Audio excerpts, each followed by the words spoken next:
Hello, wonderful learners. Welcome back to KG Master Teachings. I'm your guide, KG Master. இந்த காணொளியில் பொதுவான தவறுகளில் mistakes number 3 குறிப்பாக தமிழில் பேசுபவர்களுக்கு ஆங்கிலத்தை பேசுவதற்கும் எழுதுவதற்கும் சவாலாக அமைந்திருக்கின்ற ஆர்டிகல்ஸ் ஏ அண்ட் த என்பவற்றின் சரியான பயன்பாடு பற்றி முழுமையாக அறிந்து கொள்ளப் போகிறோம். வாருங்கள் அந்த சவாலை முற்று முழுதாக விரட்டி அடிப்போம்.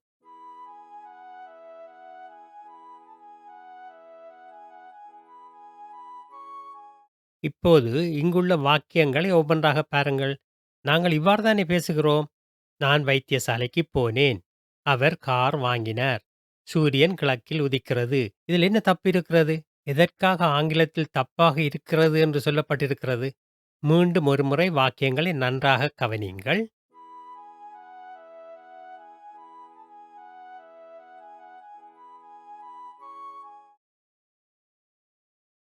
அந்த வாக்கியங்களில் உள்ள தப்பு என்ன என்பதை அறிந்து கொள்வதற்கு நாங்கள் ஆர்டிகல்ஸ் என்றால் என்ன என்பதை தெளிவாக புரிந்து கொள்ள வேண்டும். முதலில் சுருக்கமாக சில விடயங்களை பார்த்துவிட்டு ஆழமாக தொடர்ந்து பார்ப்போம். ஆர்டிகல்ஸ் என்பது சிறிய வார்த்தைகள் தான் ஏ அண்ட் த, ஆனால் மிகப்பெரிய பொருள் கொடுப்பவை. இப்பொழுது நீங்கள் உங்களுடைய நோட்புக்கையும் பேனாவையும் எடுத்துக்கொள்ளுங்கள். மிக முக்கியமானது. இங்கே ஏ அல்லது அண்ட் த இன்டெஃபினிட் ஆர்டிகல் என்று அழைக்கப்படுகின்றது. பெரும்பாலான சந்தர்ப்பங்களில் ஒன்றை முதல் முறையாக குறிப்பிடுகின்ற பொழுது ஏ அல்லது அன் என்பது பாவிக்கப்படும்.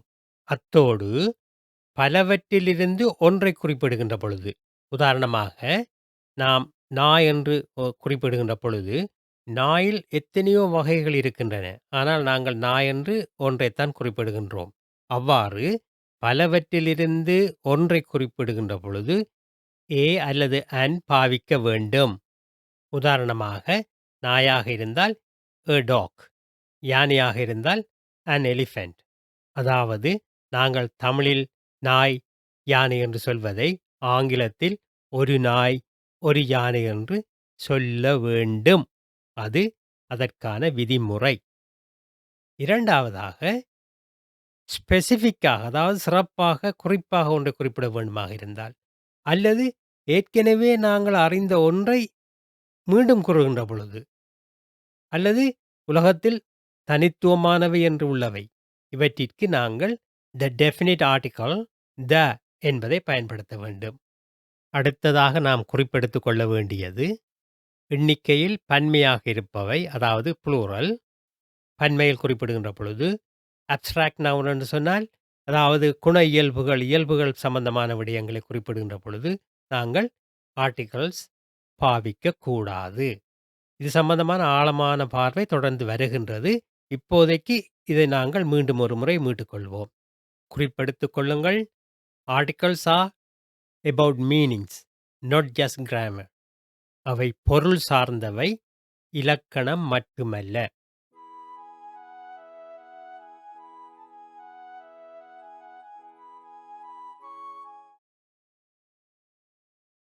இப்பொழுது நாங்கள் அந்த வாக்கியங்களில் உள்ள தப்பு என்ன என்பதை பார்ப்போம். நாங்கள் தமிழில் பேசுகின்ற பொழுது ஏற்கனவே குறிப்பிடுவதைப் போன்று ஒரு நாய், ஒரு யானை என்றெல்லாம் நாங்கள் குறிப்பிடுவதில்லை. த என்ற சொல்லு பாய்ப்பதே இல்லை. காரணம் என்னவென்றால் நாங்கள் அதை புரிந்து கொள்கிறோம். இயல்பாகவே எங்களுடைய மொழியில் அது புரிந்து கொள்ளக்கூடியவாறு அமைக்கப்பட்டிருக்கின்றது.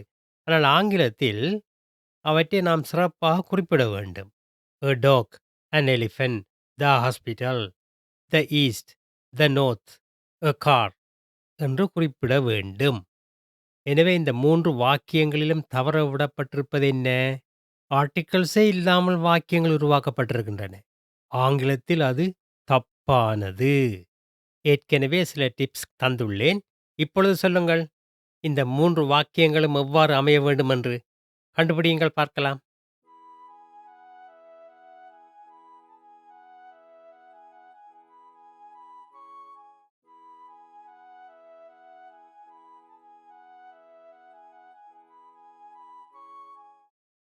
நீங்களும் இதே விடையைத்தான் எழுதியிருப்பீர்கள் என்பதில் நான் உறுதியாக இருக்கின்றேன். பாருங்கள். I went to the hospital. He bought a car. Sun rises in the east. இங்கே முக்கியம் என்னவென்றால், சிங்குலர் கவுண்டபிள் நவுன் அதாவது எண்ணக்கூடிய பெயர்ச்சொற்களை நாங்கள் ஒருமையில் குறிப்பிடுகின்ற பொழுது, ஏ அல்லது அன் என்பது பயன்படுத்தியே ஆக வேண்டும். இங்கே உள்ள முதலாவது வாக்கியத்தை, அதாவது I went to the hospital என்பதை நினைவில் வைத்துக் கொள்ளுங்கள். த என்பது சம்பந்தமான சிறப்பான விளக்கம் தொடர்ந்து வருகின்றது. அப்போது இது தேவைப்படும்.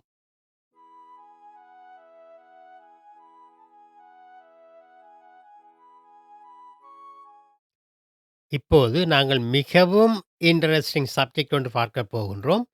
ஏயும் அன்னும் இவற்றினுடைய பயன்பாடு எவ்வாறு அமைகின்றது என்பது மிகவும் ஆச்சரியப்படக்கூடியதாக இருக்கின்றது. என்னவென்று பார்ப்போம். ஆங்கிலத்தில் ஏ, இ, ஐ, ஓ, யு ஆகிய 5ம் வொவல்ஸ் உயிரெழுத்துக்களாக இருக்கின்றன.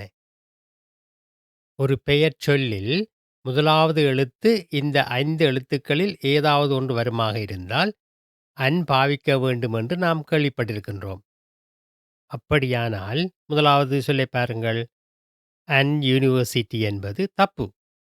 எ யூனிவர்சிட்டி என்றுதான் கூற வேண்டும். அதேபோன்று 2வது சொல்லைப் பாருங்கள். எச் முதலெழுத்தாக வருகிறது. ஆனால் அதற்கு நாங்கள் ஏ போட்டால் தப்பு. அன் அவர் என்றுதான் சொல்ல வேண்டும்.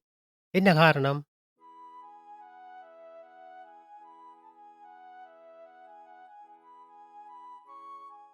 பார்த்தீர்களா? ஏயா அல்லது அன்னா பாவிக்க வேண்டும் என்பதை தீர்மானிப்பது ஸ்பெல்லிங் அல்ல, சவுண்ட். அந்த சொல்லினுடைய ஒலி. ஒரு சொல்லை உச்சரிக்கின்ற பொழுது அது உயிரெழுத்தின் ஒலியாக வந்தால் வாவல் சவுண்ட் அன் பாவிக்க வேண்டும். மெய்யெழுத்தின் ஒலி வந்தால் கான்சனன்ட் சவுண்ட் ஏ பாவிக்க வேண்டும். இப்போது கீழே தரப்பட்டுள்ள டேபிளை பாருங்கள். யூனிவர்சிட்டி என்பது Y சவுண்டில் ஆரம்பிக்கின்றது. யு. ஆகவே அது மெய்யெழுத்துக்குரிய ஒலி. எனவே நாங்கள் ஏ தான் பாவிக்க வேண்டும். எ யூனிவர்சிட்டி. 2வது சொல்லைப் பாருங்கள். அவர். இங்கே எச் என்பது உச்சரிக்கப்படுவதில்லை. அது சைலண்ட். ஆகவே OUR சவுண்ட் தான் வரும். அவர். எனவே அது உயிரெழுத்துக்கான ஒலியாக அமைகின்றது. அன் பாவிக்க வேண்டும். 3வது இன்னும் சுவாரஸ்யமானது. பாருங்கள். MBA என்று இருக்கின்றதல்லவா? அதற்கு நாங்கள் அன் பாவிக்க வேண்டும். காரணம் என்ன? அது இ சவுண்டில் ஆரம்பிக்கின்றது. MBA என்று. இவ்வாறான விடயங்களை நாம் எவ்வாறு கற்றுக்கொள்ளலாம்? 2 வழிகள் தான் இருக்கின்றன. ஒன்று தேடல், 2வது பயிற்சி. ஒரு ஆங்கிலேயர் வந்து தமிழ் கற்பதாக இருந்தாலும் இதே சிக்கல்கள் இருக்கும். அவருக்கும் தேவை தேடல், பயிற்சி.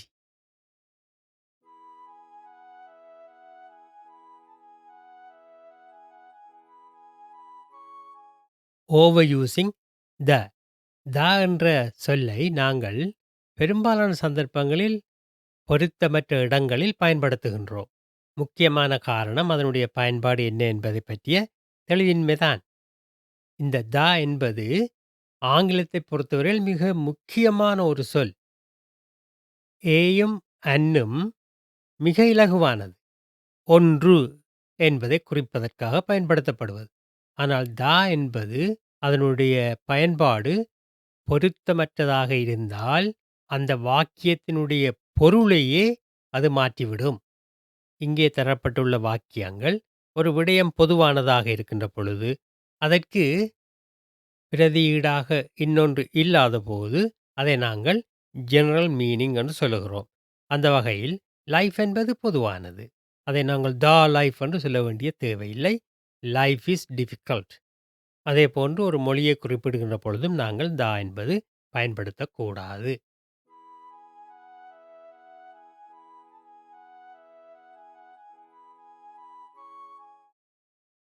இப்போது நாங்கள் ஏயா அல்லது தாவா பாவிக்க வேண்டும் என்பது சம்பந்தமான ஒரு தடுமாற்றத்தை தெளிவுபடுத்துவோம். ஒரு பெயர்ச்சொல்லை முதல் முறையாக நாங்கள் கூற வேண்டுமாக இருந்தால் அதற்கு நாங்கள் ஏ அல்லது அன் பாவிக்க வேண்டும். அவ்வாறு குறிப்பிட்டதன் பிற்பாடு அதை நாங்கள் மீண்டும் சொல்லுகின்ற பொழுது த பாவிக்க வேண்டும். இங்கே உள்ள முதலாவது வாக்கியம் ஏன் தவறாக உள்ளது? ஐ சா த டாக். அங்கே தா வரக்கூடாது. காரணம் என்ன? முதல் முறை நாங்கள் டாக் என்று குறிப்பிடுகின்ற பொழுது ஐ சா எ டாக் என்றுதான் கூற வேண்டும். அதன் பிற்பாடு த டாக் வாஸ் பார்க்கிங். தமிழிலும் அவ்வாறு தானே கூறுகின்றோம். நான் ஒரு நாயைக் கண்டேன். அந்த நாய் குரைத்துக் கொண்டிருந்தது. த டாக். அந்த நாய். ஏன் அந்த நாய் என்று கூறுகிறோம்? ஏற்கனவே நாங்கள் ஒரு நாய் என்று குறிப்பிட்டபடியால். எனவே ஃபர்ஸ்ட் டைம் ஏ அல்லது அன், நெக்ஸ்ட் டைம் த. மறந்து விடாதீர்கள்.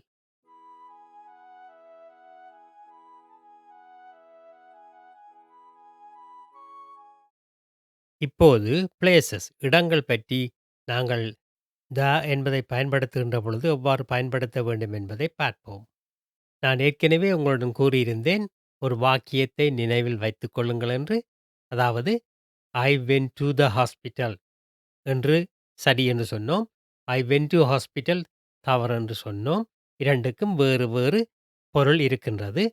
அதை தெளிவாக இப்போது பார்ப்போம்.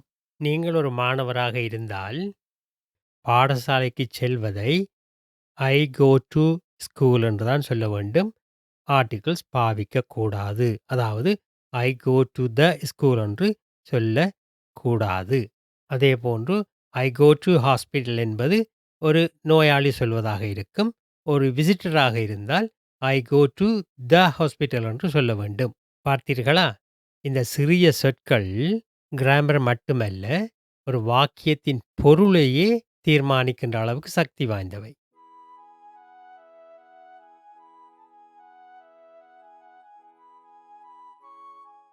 இங்கே குறிப்பிடப்பட்டுள்ள விடயங்களுக்கு நாங்கள் ஏயோ அல்லது அன்னோ அல்லது தாவோ பாவிக்கக்கூடாது. எதுவுமே பாவிக்கக்கூடாது.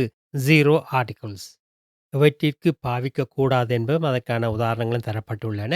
நன்றாக பயிற்சி செய்யுங்கள். இது உங்களுக்கான ஆன் த ஸ்பாட் பயிற்சி. வீடியோவை பாஸ் பண்ணி விடையை கண்டுபிடியுங்கள் பார்க்கலாம்.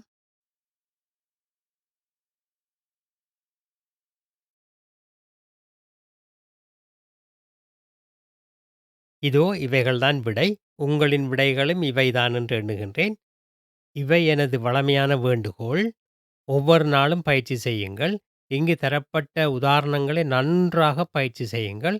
அத்தோடு அதே போன்ற வாக்கியங்களை நீங்களாகவும் உருவாக்கி பயிற்சி செய்யுங்கள். அதே நேரம் இங்கு நாம் கற்றுக்கொண்டவற்றை மன உறுதியோடு நன்றாக பயன்படுத்தி உங்களின் ஆங்கில பேச்சையும் எழுத்தையும் நன்றாக உயர்த்திக் கொள்ளுங்கள். உங்களுடைய நெக்ஸ்ட் ஸ்டெப், இந்த காணொளிக்கான பயிற்சி கமெண்டில் உள்ளது. அதை முழுமையாகச் செய்யுங்கள். கமெண்டில் பதிவு செய்யுங்கள். அவற்றை பார்வையிட்டு அது சார்ந்த உள்ளீடுகளை நான் உங்களுடன் பகிர்ந்து கொள்கின்றேன். இந்த தளத்தில் பல காணொளிகள் கிராமர் சம்பந்தமான நுணுக்கமான, ஆழமான, மிகவும் சிறப்பான, தெளிவான, இலகுவான விளக்கங்களுடன் உள்ளன. அவற்றையும் பாருங்கள். அத்தோடு லைக் பண்ணுங்கள், சப்ஸ்கிரைப் பண்ணுங்கள், ஷேர் பண்ணிக்கொள்ளுங்கள். நன்றி.